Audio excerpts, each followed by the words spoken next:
Halo para generasi muda, khususnya pecinta seni teater dan seni sastra.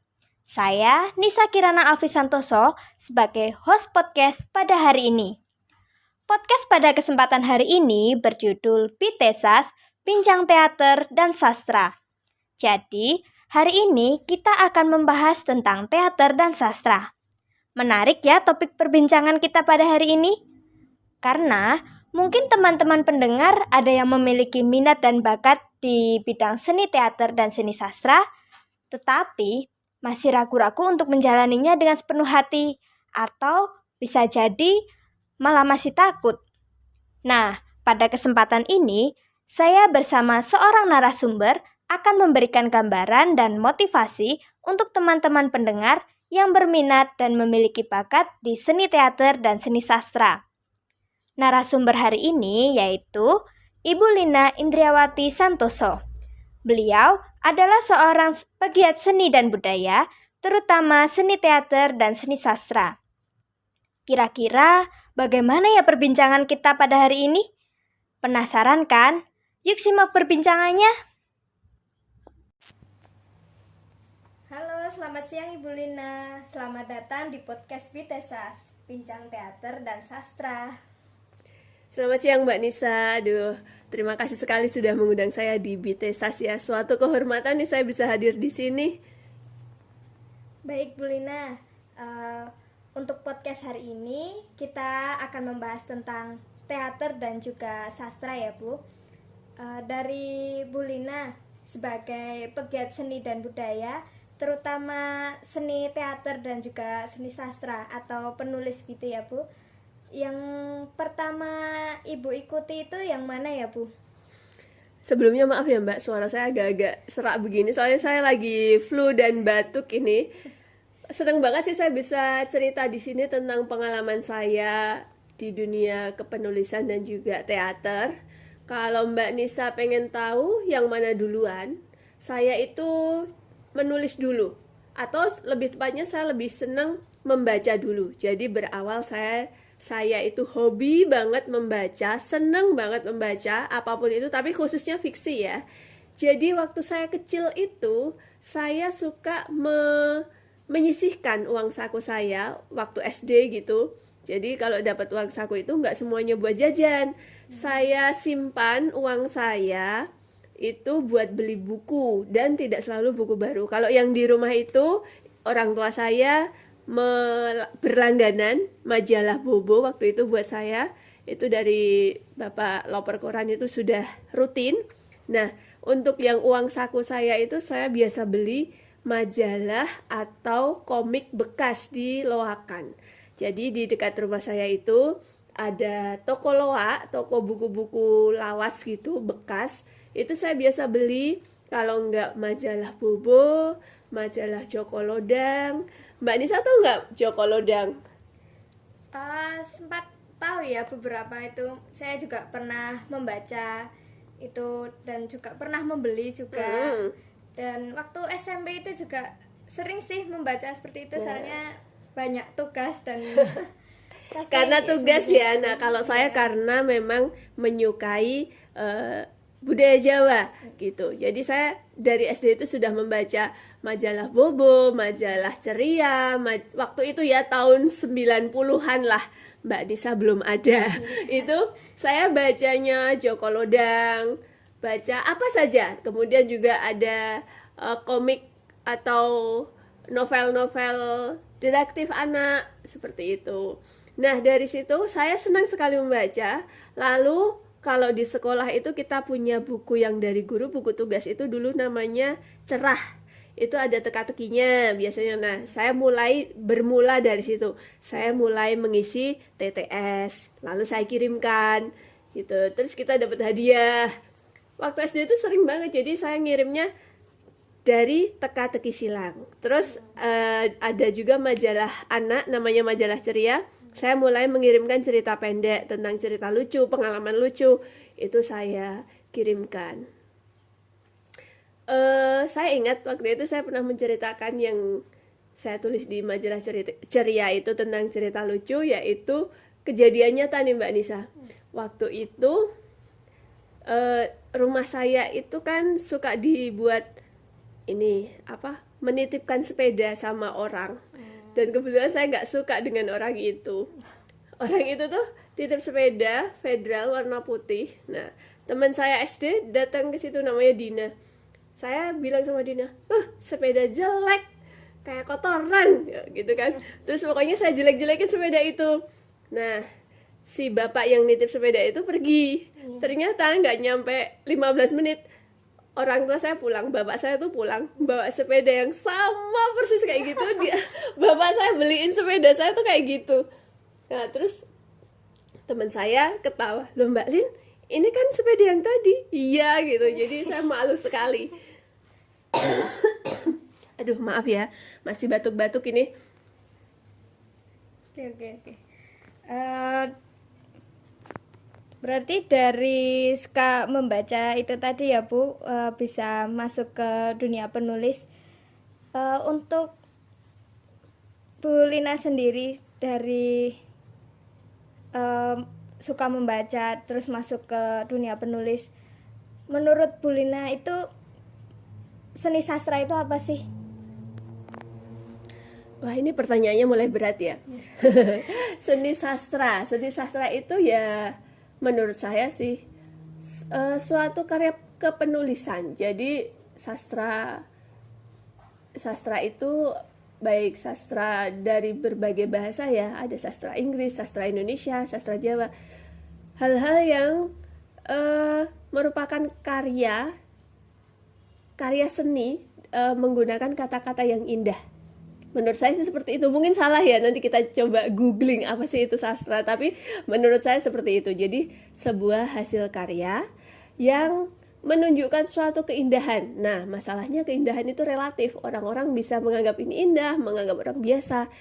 Gitu, itu keindahan itu relatif. Tapi karya sastra adalah suatu rangkaian kata-kata yang rangkaian itu terdengar indah begitu, dan itu tergantung bahasanya. Misalnya sastra Jawa ya berarti rangkaian dari bahasa Jawa, baik itu puisi bahasa Jawa atau cerita berbahasa Jawa yang menimbulkan keindahan gitu. Baik Bu, kan tadi di awal dari membaca terus bisa masuk ke penulis dan mengirim karya-karya gitu ya. Dan itu Ibu lakukan saat sekolah saja atau saat sudah bekerja ini juga masih sering menulis gitu Bu? Iya Mbak, kalau menulis itu dulu awalnya untuk konsumsi sendiri sih. Jadi kayak misalnya saya nulis puisi atau saya nulis cerpen. Dulu masih pakai mesin ketik. Saya juga ingat bapak saya membelikan mesin ketik Brother mereknya yang cetak ting, raketek, cetak. Nah, seperti itu. Itu waktu SD saya dibelikan itu. Jadi waktu SMP itu saya sering menulis cerpen. Kemudian yang membaca ya teman-teman saya gitu, teman-teman sekelas. Waktu SMP mereka menikmati karya-karya saya. Tapi saya belum pede untuk mengirimkan ke majalah. Terus waktu SMA pun begitu, saya sering menulis cerpen khususnya yang bertema cinta remaja gitu ya. Nah, suatu saat saya kelas 1, saya sering menulis dan saya sering melupakan hasil karya saya itu. Maksudnya saya tidak mengingat-ingat, saya nulis-nulis aja gitu. Aduh maaf. Itu saya nulis-nulis aja. Nah, suatu saat saya menulis cerpen di kelas 1 SMA dan itu saya kirimkan ke sebuah majalah. Saya sudah melupakannya. Ketika kelas 3 SMA, ada teman saya yang justru ingat, Lin, itu loh cerpenmu dimuat di majalah ini gitu. Iya Bu, saya akhirnya membeli majalah itu. Ternyata benar.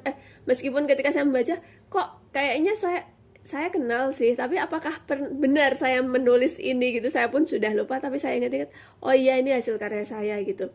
Cuman memang mungkin karena keterbatasan dana, si majalah ini memang sedikit dalam tanda kutip licik ya Mbak Nisa. Gitu. Jadi saya kan menulisnya sudah 2 tahun lebih yang lalu gitu saya mengirimkan ke majalah ini. Kemudian baru diterbitkan 2 tahun kemudian. Mungkin sih majalah ini menganggap barangkali si siswa yang ngirim ini sudah lulus dari SMA sehingga tidak tahu. Memang iya awalnya saya tidak tahu kalau karya saya itu dimuat gitu. Jadi untuk menghindari kena honor gitu loh. Jadi saya memang tidak mendapatkan honor dari karya itu gitu. Kemudian setelah saya lulus SMA, ya itu saya nulis untuk keperluan pribadi aja sih kalau yang seperti itu. Kemudian yang mulai publish sering sekali dimuat itu ketika saya justru memang sudah bekerja. Jadi saya kuliah juga cuman seneng nulis, tapi untuk misalnya ada temen yang minta dibuatin puisi, mau melamar orang kayak gitu, atau kado ulang tahun kayak gitu tuh teman-teman minta tolong saya buatin. Nah, yang mulai cuan, istilah kekiniannya cuan ya, itu ketika saya sudah mulai bekerja. Itu saya fokus di dunia sastra Jawa. Ya, meskipun saya bukan ahli bahasa Jawa, bukan lulusan sastra Jawa, juga tidak tahu banget sih tentang sastra Jawa, cuman karena saya suka, saya cinta gitu. Saya cinta dengan bahasa Jawa, saya cinta dengan kebudayaan Jawa. Dan segala sesuatu yang berbau Jawa itu saya memang sangat menyukai, Mbak. Nah, itu saya mulai fokus di situ. Saya menulis keguritan atau puisi berbahasa Jawa dan juga cerita cekak atau cerpen berbahasa Jawa yang kemudian sering sekali dimuat di waktu itu masih tren koran yang nggak kayak sekarang itu kan online ya, Mbak. Kalau dulu masih koran yang bener-bener koran kertas gitu, dimuat di koran Kedaulatan Rakyat di Jogja. Itu mendapatkan honor sih, lumayan lah, seneng karena cukup sering karya saya dimuat di sana. Kemudian tentang cerkak itu, kok bisa nulis cerkak gitu ya? Kok bisa nulis cerkak? Pasti itu pertanyaan Mbak Nisa.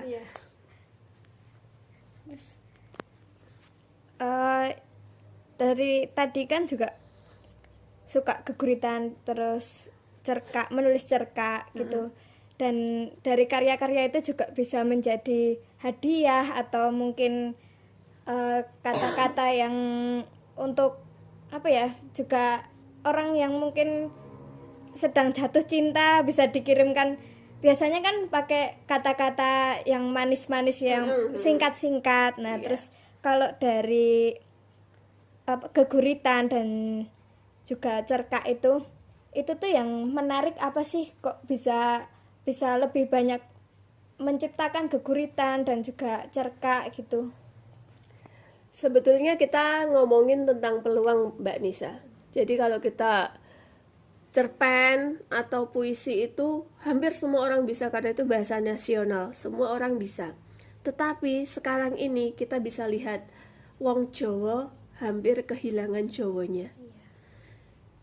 Sedikit sekali, atau bukan sedikit sih, maksud saya orang itu sekarang dalam pembicaraan sehari-hari di kalangan teman saya kerja saja, mereka sudah lupa bagaimana menggunakan kata matur dengan ngendiko atau rawuh dengan sowan. Itu mereka suka mosok untuk dirinya sendiri, matur nuwun sampun sowan dateng mriki. Nah, itu kan salah. Jadi tujuan saya adalah pertama nguri-uri kabudayaan Jawi, karena memang saya itu tadi mencintai budaya Jawa ini, memang sangat mencintai budaya Jawa. Kemudian peluang tadi, banyak sekali penulis yang berbahasa Indonesia, hasil karyanya bagus-bagus luar biasa. Barangkali saya tak sehebat itu gitu, tapi penulis berbahasa Jawa itu masih sedikit. Nah, sehingga saya belok ke situ, saya ambil peluang itu, saya menulis yang orang-orang sudah jarang menulis di situ. Bahasa yang saya gunakan adalah bahasa yang kita gunakan sehari-hari dalam percakapan sehari-hari, sehingga dialek asli Magelangan gitu. Bukan ada kan kalau misalnya awakmu itu kan Jawa Timuran. Kalau saya pakai seliramu gitu. Jadi bahasa yang kita gunakan sehari-hari di bahasa daerah khas Magelang gitu. Kemudian yang kita angkat juga yang simpel-simpel aja, jangan yang berat. Ini kan kalau di waktu itu yang saya tulis kan hanya sekitar 3 halaman HVS saja.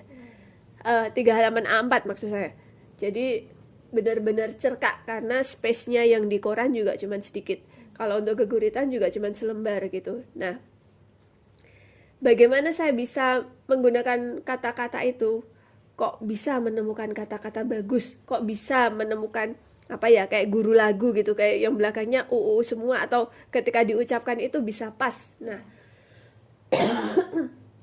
kuncinya yaitu dengan banyak membaca. Jadi karena saya membaca apapun, kosakata saya itu lebih banyak daripada orang-orang yang tidak suka membaca gitu. Kalau kita senang membaca, pengetahuan kita atau kosakata kita tentu akan lebih daripada orang-orang yang tidak suka membaca. Dari situ saya tahu bahasa Jawa ini artinya ini, bahasa Kawi ini artinya ini, sehingga kata-kata bagus, kata-kata indah itu saya rangkai menjadi geguritan gitu, dan orang-orang senang. Dan saya juga terus belajar, Mbak Nisa, tidak berpuas di situ. Ketika saya membuat ini, saya ada kenalan yang memang sastra Jawa atau memang orang yang ahli bahasa Jawa, atau kalau di koran kan ada editornya, sehingga saya pasrahkan selanjutnya ketika ada kata-kata yang salah itu diperbaiki oleh editor, atau saya bertanya kepada ahli gitu. Jadi kita jangan berpuas diri, jangan selalu merasa sudah paling benar, jangan mentang-mentang saya udah tua gitu pasti benar. Enggak, kita boleh aja seperti kebun nusuk kuda. Jadi kita bisa bertanya, mencari ilmu dari siapa saja, dari umur yang lebih muda, dari siapa saja, dari kalangan apa saja kita bisa mencari ilmu. Gitu, Mbak Nisa.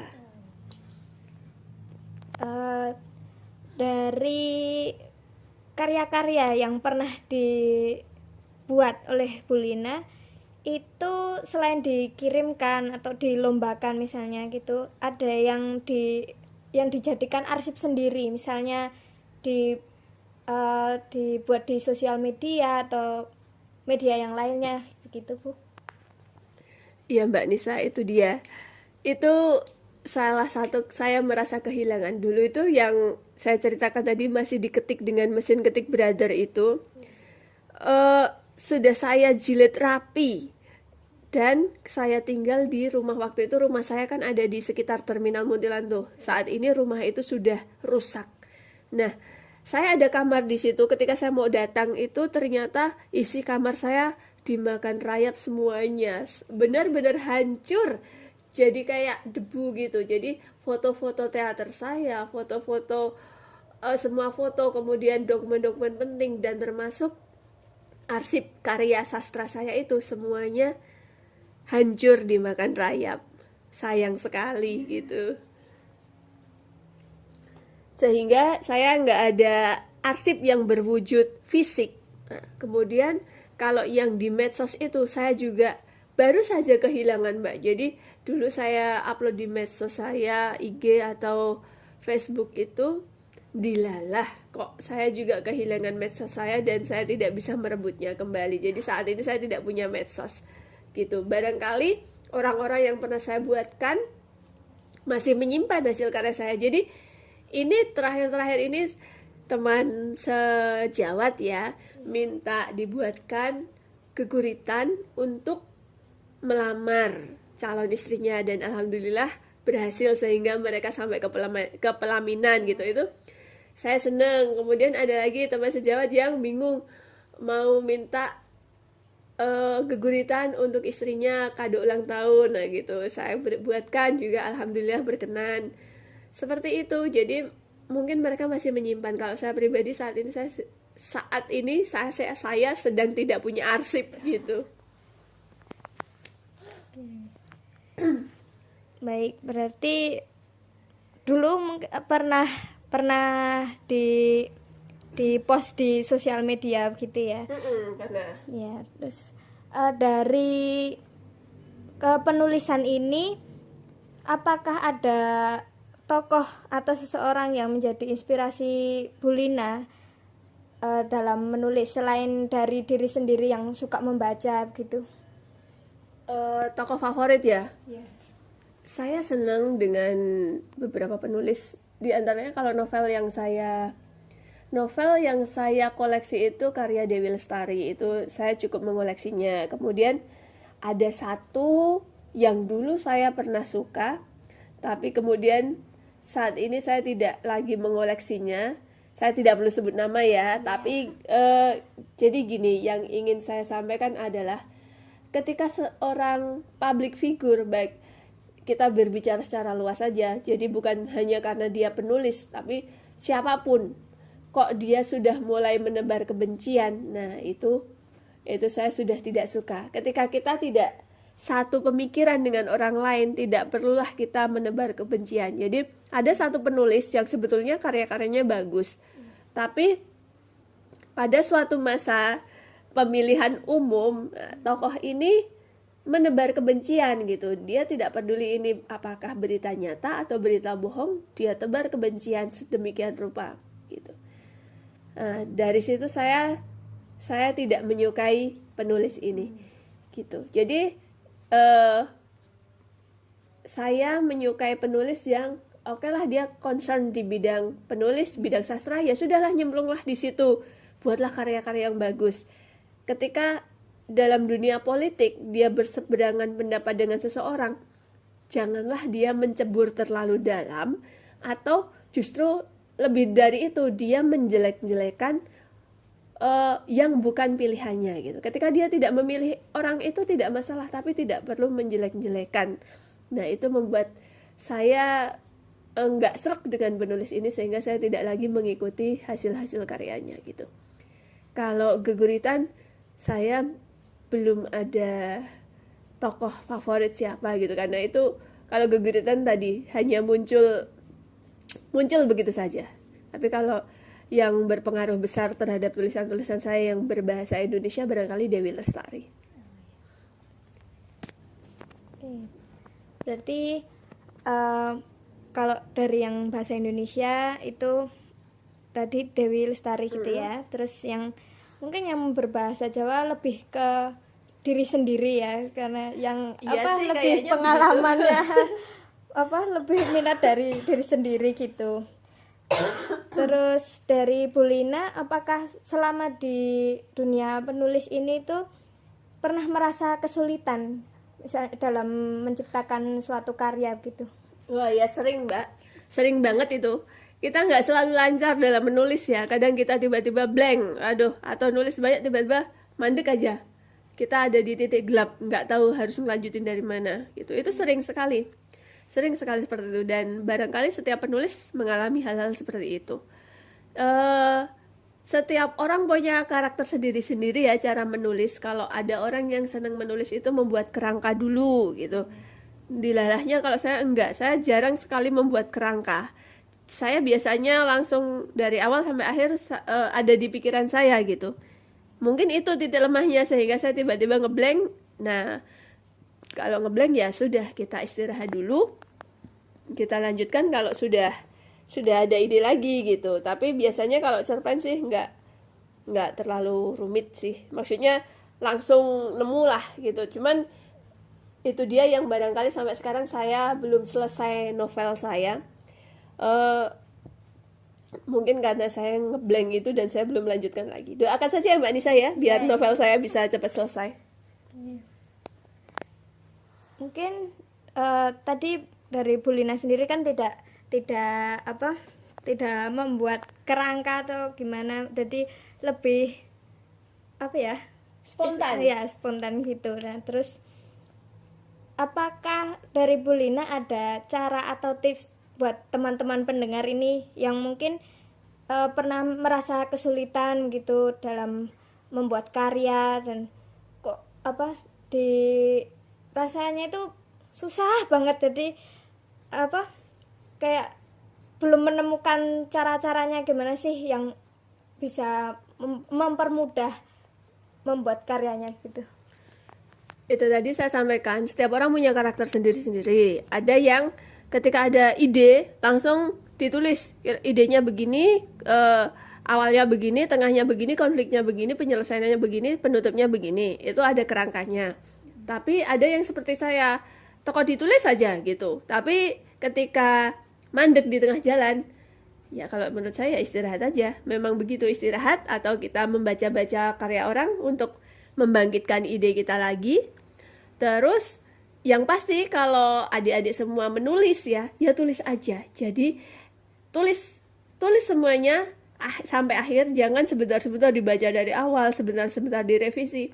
Itu akan susah. Maksudnya akan malah jadi lama gitu. Mendingan tulis aja semua sampai selesai, terus didiamkan. Didiamkan maksudnya jangan langsung dibaca lagi. Nanti kita akan menemukan kejanggalan itu kalau sudah ada jedanya gitu. Oh iya. Baik, Bu Lina, itu yang terkait seni sastra ya. Dan yang selanjutnya ini untuk yang teater, Bu. Yeah. Menurut Bu Lina sendiri, teater itu apa sih? Teater itu adalah suatu karya seni atau suatu seni peran, Mbak. Jadi teater adalah olah tubuh atau seni peran, dan itu bisa dilakukan sendiri dalam artian monolog atau juga bisa kolosal. Oh, iya. Dari Bu Lina sendiri sebagai pegiat seni teater itu ya, itu bagaimana sih awal mula Bu Lina bisa masuk ke dunia teater? Mulanya di sekolah SMA tahun 97. Itu saya masuk di SMA, di suatu SMA di Magelang.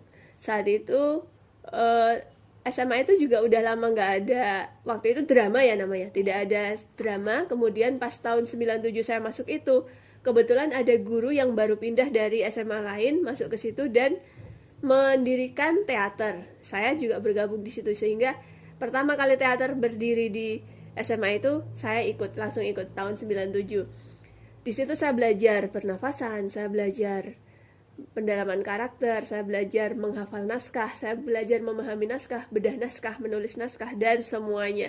Dan saya menyukai itu, sangat-sangat menyukai itu, Mbak Nisa. Dari teaternya itu, yang ada hal menarik apa sih yang menjadikan Bu Lina itu bisa menyukai, bisa cinta dengan teater gitu? Semacam penemuan jati diri, Mbak Nisa.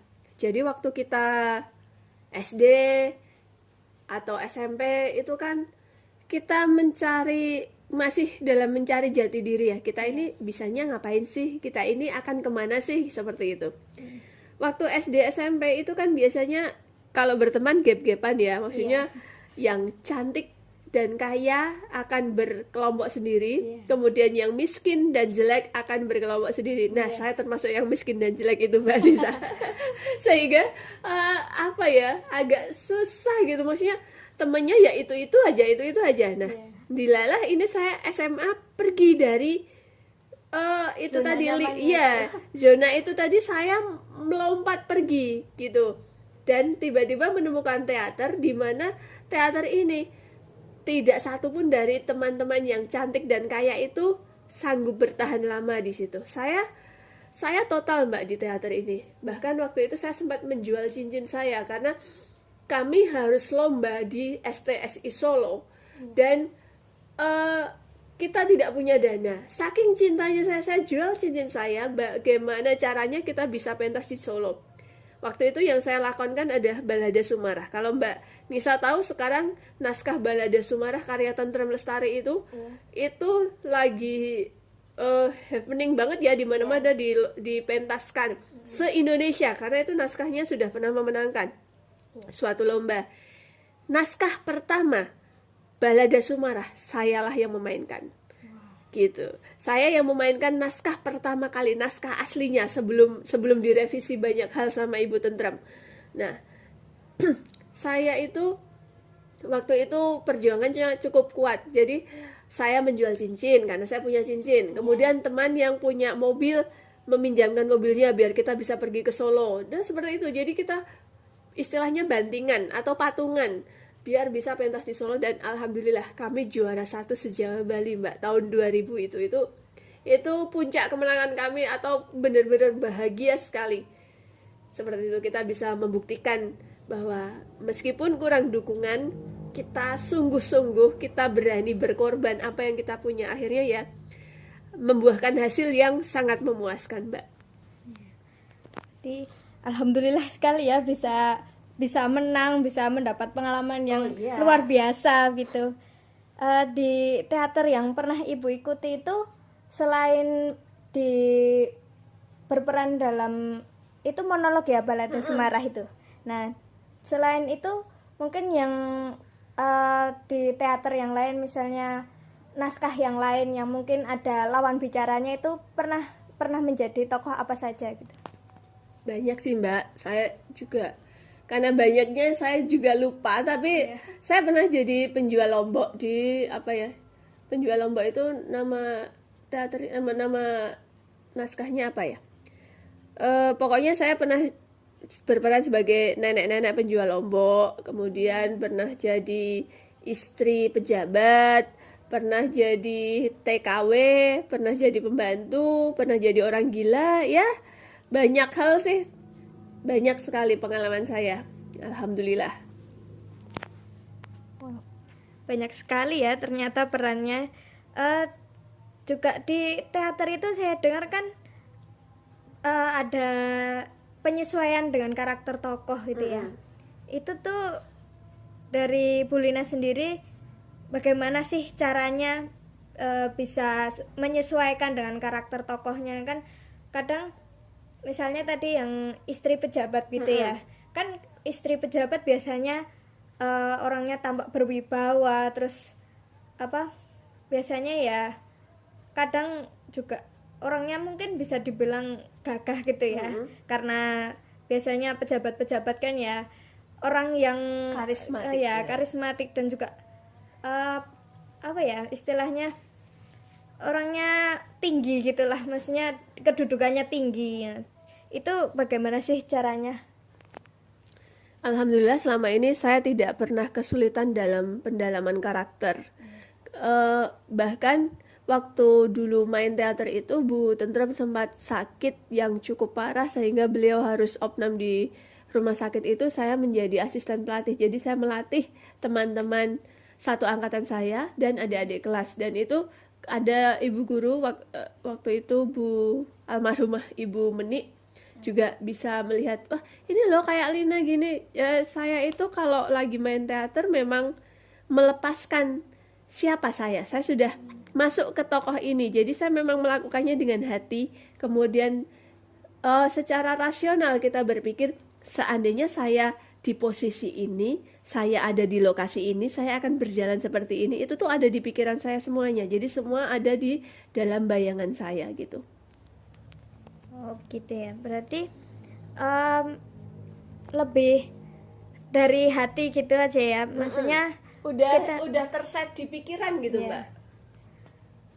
Untuk di teater ini kan banyak tuh, selain mendalami karakter tokoh juga misalnya ada pola lantai, terus olah tubuhnya itu bagaimana, terus itu tuh ada caranya nggak sih, ada tipsnya mungkin untuk teman-teman pendengar ini yang biasanya kesulitan dalam misal di drama, di teater gitu, yang mungkin mencari motivasinya untuk pola lantai ini bagaimana, terus gerak-geraknya itu, gesturnya bagaimana gitu tuh, ada caranya nggak sih, Bu?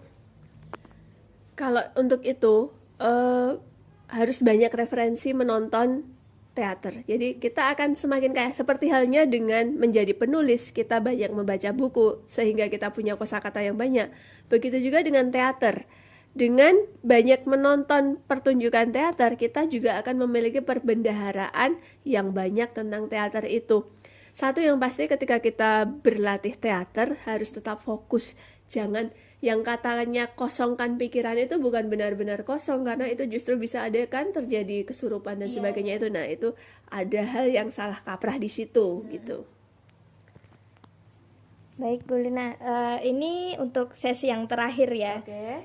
Ini dari Bu Lina, adakah pesan atau motivasi yang ingin disampaikan kepada teman-teman pendengar ini, khususnya para generasi muda yang memiliki minat dan bakat di bidang ini, seni teater dan juga seni sastra? Iya Mbak, jadi begini, kita ini menyampaikan sebuah karya. Nah, saya berpesan buat adik-adik semuanya, setiap kita membuat karya, pastikan ada pesan moral atau pesan positif yang disampaikan. Ada itu tadi salah kaprah bahwa seniman itu bebas, seniman itu seenaknya. Enggak begitu. Kita tetap dibatasi norma-norma. Misalnya saja, kita mengeluarkan kata-kata baik, itu kita mengeluarkan energi. Kita mengeluarkan kata-kata buruk, itu juga kita mengeluarkan energi. Sama-sama mengeluarkan energi, kenapa kita tidak memilih mengeluarkan kata-kata yang baik? Seperti itu. Jadi, pesan saya adalah pastikan setiap karya kita mengandung hal positif yang dibagikan gitu. Pastikan itu mengandung hal positif. Baik itu pesan moral, pesan sosial, apapun itu, tapi pastikan itu mengandung hal positif. Jangan sampai yang kita ajarkan atau kita bagikan itu mengandung hal-hal negatif yang justru memperburuk citra bangsa kita, memperburuk anak-anak muda kita, adik-adik kita yang menonton, seperti itu Mbak. Ya, baik, terima kasih ya Bu Lina. Nah, begitu tadi perbincangan kita pada hari ini tentang seni teater dan juga seni sastra. Sangat menarik ya cerita dari Bu Lina ini, dan juga banyak inspirasi dan juga prestasi yang diraih oleh Ibu Lina ini. Dan untuk teman-teman pendengar, seperti yang disampaikan oleh Bu Lina tadi, jalani saja sesuai dengan hati kita, dan juga dalam berkarya ataupun memerankan gitu tuh harus sesuai keinginan kita dan sejalan dengan pikiran kita, dan juga diberikan atau dimasukkan pesan-pesan moral yang mungkin itu bisa membantu teman-teman yang lainnya gitu. Dan semoga cerita dari Ibu Lina ini bisa menginspirasi para generasi muda, khususnya yang memiliki minat dan bakat dalam seni teater dan juga seni sastra. Tetap semangat dan jalankan saja hal yang kalian suka. Terima kasih telah meluangkan waktu untuk mendengarkan podcast ini. Bye-bye.